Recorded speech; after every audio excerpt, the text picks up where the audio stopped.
نماز میں اگر کسی نے چادر اس طریقے سے لی تو اس کی نماز نہیں ہوگی، نماز مکروہ تحریمی ہوگی۔ اس بات کی تفصیل توجہ کے ساتھ سمجھ لیجئے گا، یہ بات یاد رکھیں، اگر کسی نے سردی کی وجہ سے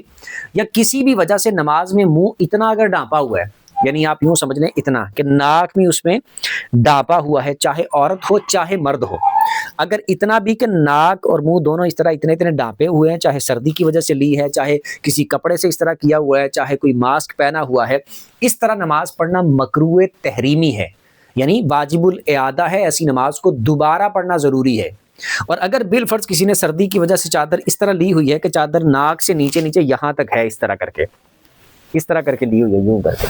تو اس طرح بھی مکروہ ہے، لیکن اس کی بنسبت حکم ذرا نرم ہے، یعنی مکروہ تنزیہی ہے کہ ناپسندیدہ عمل ہے کہ ایسے نہیں کرنا چاہیے تھا، چادر یہاں ہونی چاہیے تھی اس طرح کر کے، یعنی منہ بھی واضح ہو اور ناک بھی واضح ہو، تو اس میں تو نماز ہو جائے گی، دوبارہ پڑھنی ضروری نہیں ہے اگر صرف منہ اس طرح چھپا ہوا ہے، ناک باہر ہے، لیکن اگر یہاں تک اس طرح چھپا ہوا ہے تو پھر نماز ہی دوبارہ پڑھنا ضروری ہوگا، چاہے عورت ہے چاہے مرد ہے۔